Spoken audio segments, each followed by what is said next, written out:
Welcome to my YouTube channel my dear students. आज हम JAC board का ये सेट 4 सॉल्यूशन अपलोड है और इसमें कई इंपॉर्टेंट क्वेश्चन भी छुपा हुआ है। पिछले सेट में भी कुछ इंपॉर्टेंट क्वेश्चन है और सेट 5 में भी कई इंपॉर्टेंट क्वेश्चन है। तो सेट 4 आज देख लीजिए और सेट 5 में भी आप लिंक डिस्क्रिप्शन में दे देंगे, आप सेट 5 का ही वीडियो देख सकते हैं। इससे पहले वाला सेट भी सब देख सकते हैं और चैनल को सब्सक्राइब कर जुड़ रहिए। एग्ज़ाम आपका इसी हिसाब से तैयारी करिए, एग्ज़ाम आपका अच्छा जाएगा। तो इसमें जो पहला क्वेश्चन है वो देखते हैं। फर्स्ट क्वेश्चन बोल रहा है कि इसका मॉलिक्युलरिटी बताने। तो 2HI रिएक्ट करके डिकम्पोज होकर के टूट जा रहा है, डिसोसिएट हो रहा है H2I2 में। तो जो 2 है ये एक्चुअली मॉलिक्युलरिटी रिप्रेजेंट कर रहा है, तो मॉलिक्युलरिटी की वैल्यू 2 हो गया। टेम्परेचर से फिजिकल एड्जॉर्प्शन में क्या फ़र्क पड़ रहा है क्वेश्चन है। तो फिजिकल एड्जॉर्प्शन डिक्रीज़ कर जाता है टेम्परेचर के इंक्रीज़ करने से। ये पूरा लिखा हुआ सेट है, जिस किसी को भी चाहिए कमेंट सेक्शन में येस टाइप करिए, आपको हम अपना व्हाट्सएप नंबर दे देंगे, वहाँ से आप इसका PDF आपको हम सेंड कर देंगे। तो उसके हिसाब से तैयारी करिए पूरा। इसका आयोनाइजेशन आइसोमर पूछ रहा है। एक कंपाउंड है कोऑर्डिनेशन कंपाउंड, इसका आयोनाइजेशन आइसोमर। तो आयोनाइजेशन आइसोमर में क्या होता है, स्क्वायर ब्रैकेट के बाहर जो आयन है उस आयन को अंदर कर दीजिए और एक अंदर वाले आयन को बाहर कर दीजिए। तो SO4 को अंदर कर दिए, Br को बाहर कर दिए, बन गया आयोनाइजेशन आइसोमर। एक आसान तरीका है इसको याद रखने का। ऐसे तो इसका पीछे एक और कॉन्सेप्ट भी है, लेकिन उतना टाइम हम लोग नहीं दे रहे हैं। 1 मार्क का क्वेश्चन है, इसको ऐसे याद रखिए और इससे ज़्यादा कोई टफ क्वेश्चन आएगा भी नहीं। दूसरा, ऑक्जेलिक एसिड का IUPAC name. IUPAC name oxalic acid ये होता है, IUPAC नेम इसका बताना है। तो इथेन है, 2 कार्बन है तो इथेन हो गया, और 2 कार्बोक्सिलिक एसिड डाइओइक एसिड। एक कार्बोक्सिलिक एसिड के लिए ओइक एसिड, 2 कार्बोक्सिलिक एसिड है डाइओइक एसिड। इस तरीके से ये क्वेश्चन भी बन जाएगा। नेक्स्ट क्वेश्चन है, कौन सा विटामिन रिस्पॉन्सिबल होता है कोएगुलेशन ऑफ ब्लड के लिए। तो vitamin responsible for coagulation of blood is vitamin K। Condensation polymer का एग्जांपल बताना था, नाइलॉन 6 उसका एग्जांपल है। प्रीवियस सेट में भी देख चुके हैं नाइलॉन 6 क्या होता है, लिंक डिस्क्रिप्शन में दिया हुआ है, वहाँ से जाके आप तीनों सेट देख सकते हैं और एक सेट 5 भी देख सकते हैं। एंटीसेप्टिक और डिसइंफेक्टेंट जैसा एक ही कोई केमिकल जो दोनों जैसा यूज़ होता हो। तो फिनॉल एक ऐसा केमिकल है जो दोनों जैसा यूज होता है। फिनॉल आप लोग जानते हो, वेल नोन कंपाउंड है। अच्छा, डिफ्रेंशिएट करना है मॉलिक्युलरिटी में और ऑर्डर ऑफ रिएक्शन में। तो ऑर्डर ऑफ रिएक्शन में मॉलिक्युलरिटी का क्वेश्चन सेट 2 में भी था, क्वेश्चन नंबर 8। जैसे यहाँ सेट 4 में क्वेश्चन नंबर 8 है, उस तरीके से सेट 2 में भी क्वेश्चन नंबर 8 था। तो सेम क्वेश्चन है, इसीलिए हम इसका सॉल्यूशन यहाँ पे नहीं है। सेट 2 में आपको इसका आंसर मिल जाएगा। अच्छा, दूसरा है एडजॉर्प्शन और एब्जॉर्प्शन, AD और AB, इन दोनों में डिफरेंस बताइए। तो डिफरेंस पूरा लिख दिए हैं। एड्जॉर्प्शन एब्जॉर्प्शन में एक सरफेस फिनोमिना है, एड्जॉर्प्शन सरफेस फिनोमिना है, एब्जॉर्प्शन बल्क फिनोमिना है, पूरा अंदर तक चल जाता है। इसको समझने के लिए आप एग्जांपल ले सकते हैं। स्पंज को अगर आप स्पंज को पानी में डाल दीजिएगा तो वो पूरा पानी को पूरा अंदर तक बल्क तक एब्जॉर्ब कर लेगा। वहीं पर अगर आप एग्जांपल ले लीजिए चॉक, तो चॉक को पानी में डाल दीजिए तो चॉक सरफेस पर ही से चॉक वाटर को सिर्फ सरफेस पर ही एब्जॉर्ब करेगा, अंदर तक नहीं आने देगा, तो बल्क में प्रेजेंट नहीं हो पाता है। तो ये दोनों में डिफरेंस है। तो कई डिफरेंस यहाँ पे है, यहाँ पे हम लिख दिए। 3 नंबर का क्वेश्चन है, इतना डिफरेंस काफ़ी है। अच्छा, नेक्स्ट क्वेश्चन है 10 नंबर में कि इनका ऑक्सीडेशन नंबर निकालना है। ये सेंट्रल मेटल एटम है, इनका ऑक्सीडेशन नंबर निकालना है। इससे हर साल क्वेश्चन रहता ही है, ऑक्सीडेशन नंबर निकालना या IUPAC नेम लिखना। इसीलिए इसको अच्छे से प्रैक्टिस करिए, बहुत इंपॉर्टेंट है ऐसा क्वेश्चन। प्रीवियस सेट में भी इस तरह क्वेश्चन दिया हुआ है। तो इसमें देख लेते हैं, जिसको देखिए निकालना है उसको मान लीजिए X, और एक NH3 पे चार्ज होता है 0, तो एक NH3 का चार्ज 0, तो एक NH3 का चार्ज 0, तो 6 NH3 का चार्ज 6 × 0 प्लस 4 क्लोरीन है, एक क्लोरीन पे चार्ज -1, तो 4 क्लोरीन पे चार्ज 4 × -1, और ये पूरे कंपाउंड पे कोई चार्ज नहीं है तो इक्वल टू मिलेंगे 0। अगर इस पूरे कंपाउंड पे कोई चार्ज होता है +2 तो इक्वल टू मिलते +2। इस तरीके से इसको सॉल्व करते हैं। इधर सॉल्व करिएगा तो ये तो 0 हो गया, 4 × -1 -4 आ जाएगा इक्वल टू 0। तो x का वैल्यू आ गया +4। x +4 आने का मतलब है कि प्लैटिनम पे +4 चार्ज है। ये प्लैटिनम का ऑक्सीडेशन नंबर होगा। तो प्लैटिनम का ऑक्सीडेशन नंबर पूछ रहा था, तो हम लोग बता सकते हैं प्लैटिनम का ऑक्सीडेशन नंबर +4 है। रोमन न्यूमरल में लिखते हैं इस तरीके से, तो आंसर निकल गया। इसी तरीके से इसका भी आप निकाल सकते हैं। सेम पोटेशियम पे होता है +1, तो 3 पोटेशियम पे 3 × +1, तो 3 × +1 3 पोटेशियम का निकल गया। एक आयरन का सेंट्रल मेटल का निकालना है, इसका जो स्क्वायर ब्रैकेट के अंदर में मेटल है उसको कहते हैं सेंट्रल मेटल एटम, उसका चार्ज निकालना है। तो इसको मान लेते हैं x, एक CN पे एक माइनस होता है तो 6 CN पे 6 माइनस। ये पूरा कंपाउंड न्यूट्रल है, इक्वल टू ले लेंगे 0। यहाँ हो गया 3, ये हो गया x, ये हो गया -6 इक्वल टू 0। यहाँ आ रहा है आपका x -3 इक्वल टू 0। इसका मतलब x का वैल्यू कितना आ रहा है +3। तो ये जो +3 आया वो आयरन का चार्ज है। इसका मतलब आयरन यहाँ पे +3 के फॉर्म में छुपा हुआ है। आयरन का चार्ज यहाँ पे छुपा हुआ है, प्लैटिनम का चार्ज यहाँ छुपा हुआ था +4, आयरन यहाँ +3 पर है। तो हम कह सकते हैं oxidation number of iron is +3। कैसे लिखेंगे +3?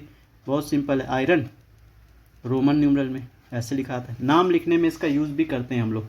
अच्छा, दूसरा क्वेश्चन, यहाँ पे निकल है और कार्बोनिल है, तो निकल का चार्ज ले लीजिए x, सेंट्रल मेटल एटम तो ही है। कार्बोनिल, कार्बन मोनोऑक्साइड को कहते हैं कार्बोनिल, लिगेंड है एक तरह का, और इन पे कोई चार्ज नहीं होता है तो 0 चार्ज। 4 कार्बोनिल है तो 4 × 0, और इक्वल टू में क्या लेंगे, ये पूरा कंपाउंड न्यूट्रल है तो इक्वल टू में लेंगे 0। अगर इस पूरे कंपाउंड पे +2 लिखा होता तो इक्वल +2 लेते हैं, -2 लिखा होता -2 लेते हैं। x का वैल्यू 0 आ गया। इसका मतलब निकल पे कोई चार्ज नहीं है, निकल एक न्यूट्रल सेंट्रल मेटल एटम है, यहाँ पे चार्ज 0 है इसका। इस तरीके से ये क्वेश्चन बनता है। तो इस पर एकदम फुल कमांड रखिए, हर साल आता है, इस साल भी डेफिनेटली आएगा ही। अच्छा, दूसरा है कन्वर्ट करना है प्रोपेनॉन को प्रोपीन में। How will you convert propanone to propene? तो प्रोपेनॉन ये होता है 3 कार्बन का कीटोन, उसको बनाना है प्रोपीन, प्रोपीन इसको कहते हैं। तो कैसे बनेगा, कुछ स्टेप है। सबसे पहले आप इसको अल्कोहल के फॉर्म में कन्वर्ट कर दीजिए। तो हाइड्रोजनेशन करवा दीजिए, निकेल या प्लैटिनम के प्रेजेंस में हाइड्रोजन का एक हाइड्रोजन जाके यहाँ जोड़ दीजिए, एक हाइड्रोजन यहाँ जोड़ दीजिए, सिंगल बॉन्ड डबल बॉन्ड का पाई बॉन्ड को तोड़ दीजिए, सिंगल हो जाएगा। H यहाँ आ गया, H यहाँ आ गया। उसके बाद HCl ZnCl2 से रिएक्शन करवाइए, उससे क्या होगा आप समझिए कि इन दोनों को बाहर कर दीजिए, और यहाँ से Cl यहाँ जोड़ दीजिए, Cl यहाँ जुड़ गया। फिर अल्कोहलिक KOH करिए। अल्कोहलिक KOH करने से क्या होगा कि इसका Cl और बगल वाले का एक H, तो HCl बन के बाहर, हालांकि HCl नहीं जाता है बाहर, लेकिन याद रखने के लिए समझिए HCl बाहर। तो यहाँ क्या हो गया CH, और यहाँ क्या हो जाएगा CH2। तो CH और CH2 इनके बीच बन जाएगा डबल बॉन्ड, Cl हटा H हटा, दोनों कार्बन का एक बॉन्ड फ्री हो गया, दोनों आपस में जुड़ गया, डबल बॉन्ड बन गया। तो एलिमिनेट हो गया, डबल बॉन्ड बन गया। आसान है, इस स्टेप को फॉलो करिए, कन्वर्जन का क्वेश्चन हो जाएगा। नेक्स्ट है इथेनॉल को बनाना है 3 हाइड्रोक्सी ब्यूटेनॉल। तो इथेनॉल ये होता है, इथेनॉल को देखिए 3 हाइड्रोक्सी ब्यूटेनॉल जो है ना, ये एक्चुअल में एल्डोल है। एल्डोल कहने का मतलब जिसमें एल्डिहाइड भी होगा और अल्कोहल भी होगा। तो AL है ब्यूटेनल, तो एल आने से समझ में आ रहा है कि एल्डिहाइड है, और हाइड्रोक्सी प्रीफिक्स होता है अल्कोहल का, इसका मतलब अल्कोहल भी है, एल्डिहाइड भी है, उसको कहेंगे एल्डोल। इथेनॉल है, ये इथेनॉल होता है, और ये जो कंपाउंड है वो ये है। तो इस चीज़ से ये बनाना है, लेकिन डायरेक्ट नहीं बनेगा, पहले आपको इसको कन्वर्ट करना पड़ेगा एल्डिहाइड में। एल्डिहाइड में कैसे कन्वर्ट करेंगे, तो कैटालाइटिक डिहाइड्रोजनेशन करवा देते हैं हम लोग। यहाँ से कॉपर के प्रेजेंस में इथेनॉल का रिएक्शन करवाएंगे, तो ये जो CH2OH ग्रुप है ये बन जाएगा CHO, और इस CHO का 2 मॉलिक्यूल लेते हैं, एक मॉलिक्यूल ने 2 मॉलिक्यूल लेकर के डाइल्यूट NaOH से रिएक्शन करवाते हैं, तब जा करके ये कंपाउंड बन जाता है। तो बहुत आसान है, इसको कन्वर्ट करना है एल्डिहाइड में, लिख देना है डाइल्यूट NaOH। अगर ये 2 कार्बन है, डाइल्यूट NaOH बन जाएगा 4 कार्बन, फर्स्ट वाले पे रहेगा एल्डिहाइड, थर्ड वाले पे रहेगा अल्कोहल ग्रुप, बन गया ये कंपाउंड। आसान काफ़ी है, बस याद रखिए ट्रिक से। ऐसे ये इसको हम लोग यहाँ से यहाँ कैसे रिएक्शन होता है, इसको कहते हैं aldol condensation reaction. Aldol reaction है ये, हम इस पे चैनल मेरे शॉर्ट्स वीडियो में भी आपको मिल जाएगा। एल्डोल हम वहाँ पे समझाए हैं कि एल्डोल कैसे होता है, तो आप शॉर्ट भी देख सकते हो, नहीं तो शॉर्ट का भी लिंक हम दे दिए डिस्क्रिप्शन में, वहाँ से भी आप देख सकते हैं। नेक्स्ट है हाइड्रोलिसिस प्रोडक्ट बताना है। हाइड्रोलिसिस प्रोडक्ट क्या होगा, सुक्रोज का, सुक्रोज का हाइड्रोलिसिस करेंगे तो ग्लूकोज फ्रक्टोज मिलेगा। दूसरा क्वेश्चन है लैक्टोज, लैक्टोज का करेंगे तो ग्लूकोज और गैलेक्टोज मिलेगा। अब माल्टोज का करेंगे तो 2 मोल्स ऑफ गैलेक्टोज मिलेगा। ये क्वेश्चन था, तो आसान है काफ़ी, याद रखिए बस। पॉलीमराइजेशन, पॉलीमराइजेशन किसको कहते हैं, छोटे छोटे यूनिट को, छोटा छोटा यूनिट होता है उन सबको आपस में लिंक करते हैं, और लिंक करके एक बड़ा मॉलिक्यूल बनाते हैं। इस प्रोसेस को हम लोग कहते हैं पॉलीमराइजेशन। कुछ कंडीशन पे होता है, कुछ स्पेसिफिक कंडीशन होता है उसका, टेम्परेचर, कुछ प्रेशर और कभी कभी कैटलिस्ट के प्रेजेंस में भी करवाते हैं। ये जो एंटायर प्रोसेस होता है इसको कहते हैं हम लोग पॉलीमराइजेशन।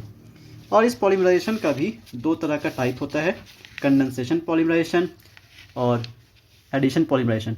तो इस सेट में तो नहीं है वो क्वेश्चन, दूसरे सेट में ये क्वेश्चन आपको मिल जाएगा इन दोनों के बारे में। आगे देखते हैं।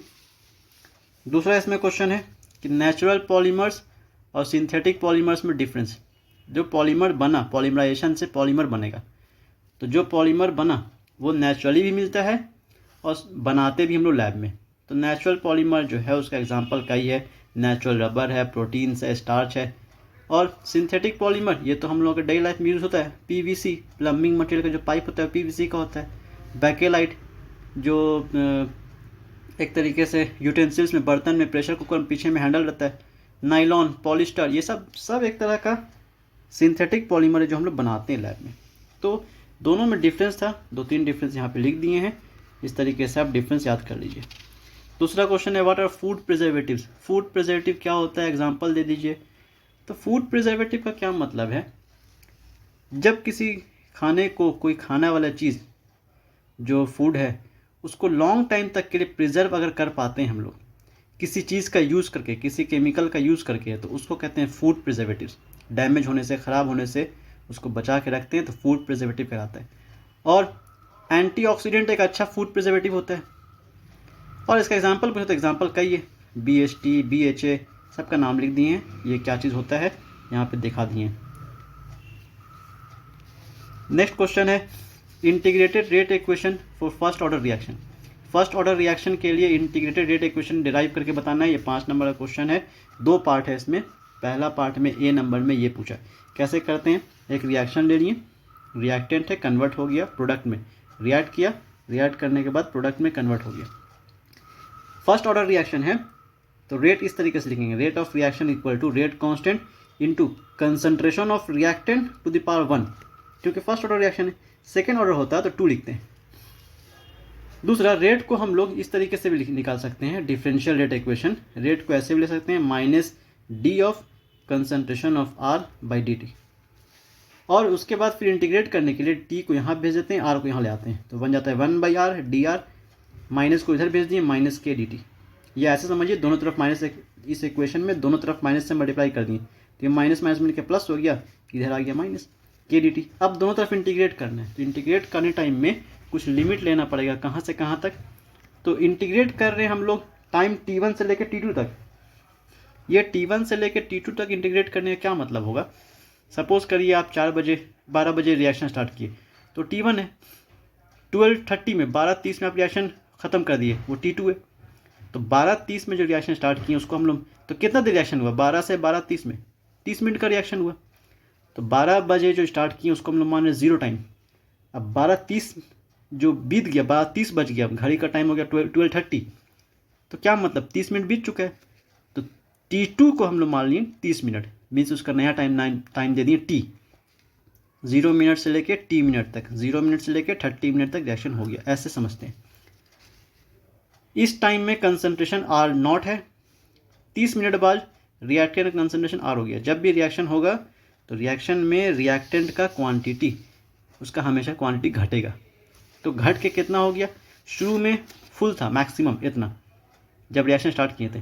अब जब रिएक्शन होने लगा, टाइम बीत गया, बहुत टाइम, 30 मिनट बीत गया, 40 मिनट बीत गया, तो उतने देर हो जाने के बाद रिएक्टेंट का क्वांटिटी घट के इतना हो गया।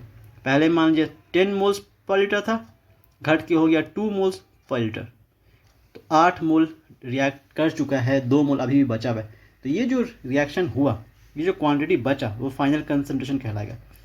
इंटीग्रेट करते हैं 1/r dr का, इंटीग्रेशन साइन लगा दिए, इधर भी इंटीग्रेट करेंगे माइनस के dt, t का इंटीग्रेशन होगा टाइम t1 से लेकर t2 तक। तो t1 टाइम में कंसंट्रेशन R0, t2 टाइम में कंसंट्रेशन R, माइनस के, माइनस तो बाहर कर दिए, के कांस्टेंट बाहर कर दिए, dt, t1 का वैल्यू दिए 0, t2 का वैल्यू दिए t।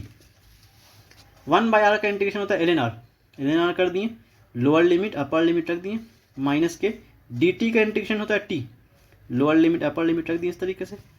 r का वैल्यू r रख दीजिए, माइनस r का वैल्यू R0 रख दीजिए, हो गया। माइनस के, t का वैल्यू पहले t रखिए, फिर माइनस लगाइए, फिर t का वैल्यू 0 रख दीजिए। इस तरीके से ये इक्वेशन बन गया। इसको सॉल्व करेंगे तो माइनस KT आ जाएगा और फाइनली इक्वेशन हम लिख सकते हैं ln r equal to minus KT minus ln r not को इधर भेज दिए तो प्लस ln r नॉट बन गया। इस तरीके से ये मेरा इक्वेशन निकल गया फर्स्ट ऑर्डर रिएक्शन के लिए। इसको ऐसे भी सॉल्व कर सकते हैं, माइनस KT को इधर भेज दिए प्लस KT, इसको इधर भेज दिए माइनस ln r नॉट। अब एक फॉर्मूला होता है log a minus log b equal to log a by b, तो बस वही फॉर्मूला लगा दिए, प्रॉपर्टी लगा दी लॉग का, ln r not by r, 2 ln की जगह 1 ln। और ln को अगर log में कन्वर्ट करना है तो 2.303 मल्टीप्लाई करते हैं और इधर जो KT था उस KT का K को डिवाइड में भेज दिए, इससे टाइम का एक्सप्रेशन निकल गया। या K को यहाँ भेज देंगे, T को यहाँ भेज देंगे, रेट कांस्टेंट का एक्सप्रेशन निकल जाएगा। तो इस तरीके से इंटीग्रेटेड रेट इक्वेशन में इतना चीज़ हम लोग निकाल सकते हैं। दूसरा क्वेश्चन था इसमें कि फर्स्ट ऑर्डर रिएक्शन का रेट कांस्टेंट दिया हुआ है, फर्स्ट ऑर्डर रिएक्शन का रेट कांस्टेंट का वैल्यू इतना दिया हुआ है, इससे आपको हाफ लाइफ निकालने बोल रहा है। तो हाफ लाइफ का फॉर्मूला फर्स्ट ऑर्डर रिएक्शन के लिए इतना आता है।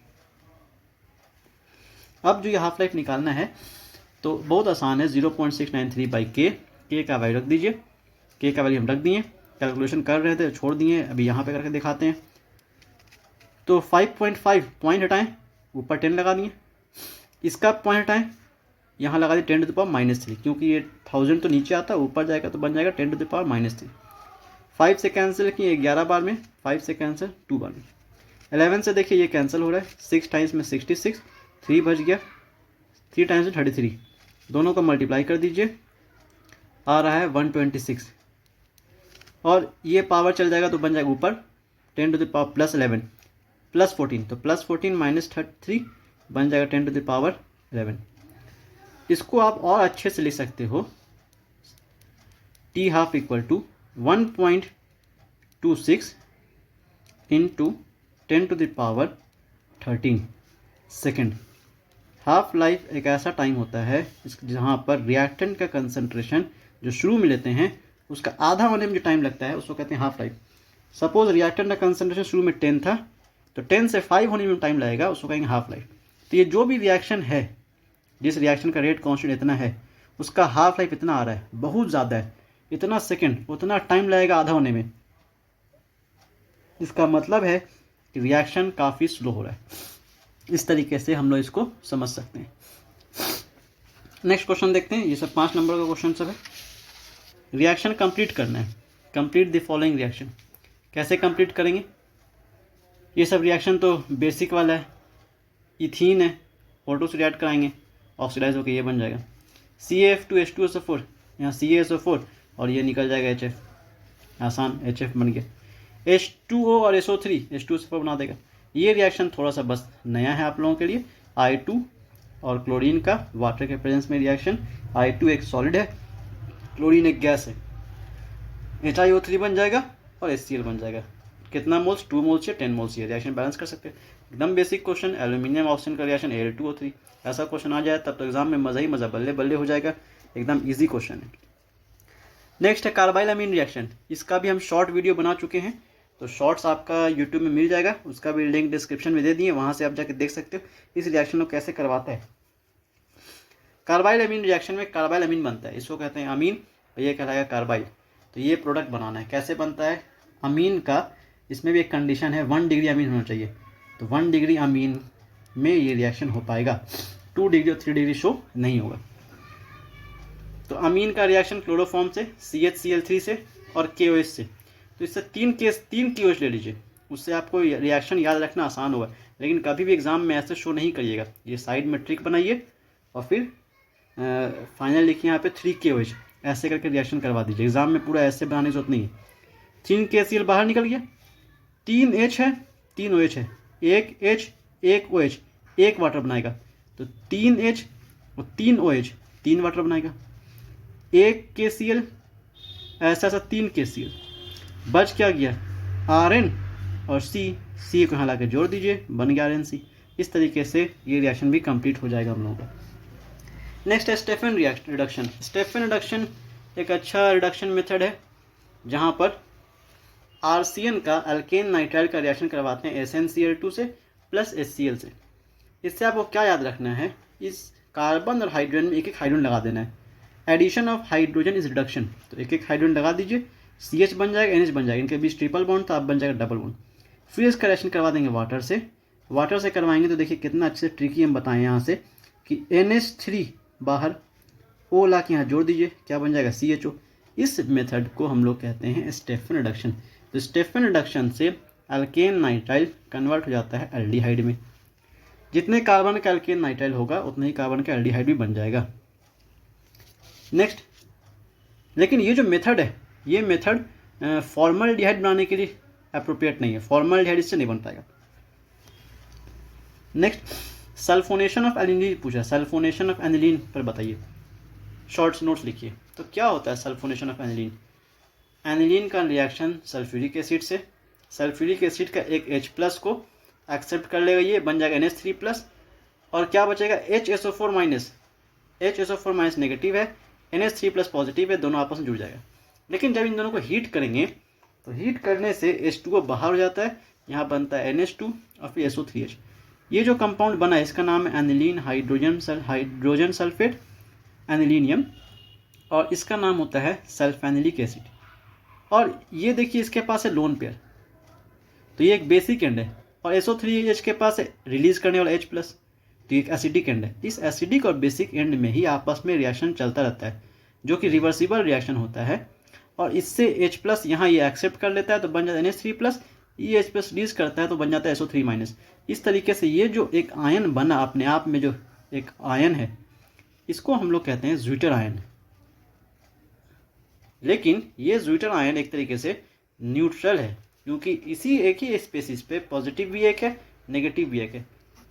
तो ज्विटर आयन भी एक क्वेश्चन आता था, अभी तो नहीं आ रहा है, सैंपल से एक भी सैंपल प्रॉब्लम नहीं है तो नहीं देख रहे ज्विटर आयन। नेक्स्ट है 18 नंबर कि इसका रिएक्शन इससे होगा तो क्या बनेगा, इसका रिएक्शन इससे हो तो क्या बनेगा, इस तरह का क्वेश्चन। तो ये लिखा हुआ है, complete the following reaction, product बताइए।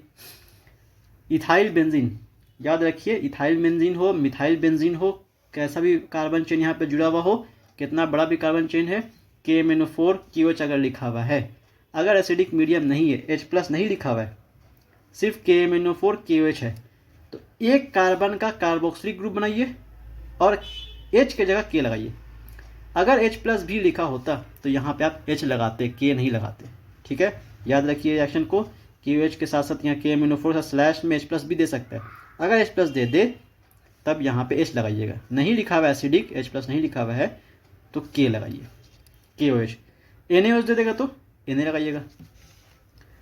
ये भी रिएक्शन बहुत आसान है, carboxylic acid, 2 carboxylic acid benzene में है, SOCl2 के प्रेजेंस में स्मॉल हीटिंग चल रहा है। SOCl2 के प्रेजेंस में अगर हीटिंग होगा तो बहुत आसान है, OH ग्रुप को हटाना है, वहाँ पे Cl लगा देना है। अगर अल्कोहल ग्रुप होता तो अल्कोहल का भी OH हटाते हैं, वहाँ पे Cl लगाते हैं। SOCl2 का सिंपल काम है OH हटाना, वहाँ पे Cl लगाना, OH हट गया Cl लग गया, OH हट गया Cl लग गया। इस तरीके से रिएक्शन ट्रिक याद रखिए। अच्छा, ये कंपाउंड, ये साइनोहाइड्रिन बनाने वाला रिएक्शन है, इसमें कैसे याद रखिए, देखिए NaCN इसको NaCl को बाहर कर दीजिए, ये NaCl बाहर हो जाएगा, क्या बचेगा Cn- और क्या बचेगा H+। अब ये जो कार्बन एल्डिहाइड है, तो एल्डिहाइड ग्रुप में ये ग्रुप होता है C+O, इसमें एक माइनस चार्ज है, एक प्लस चार्ज है, तो किसमें क्या जोड़िएगा, H+ को जोड़ दीजिए O के पास तो बन जाएगा OH, और Cn को जोड़ दीजिए C के पास तो C जुड़ जाएगा Cn से, और इस कार्बन के पास पहले से एक H है, एक H दिखा दिए।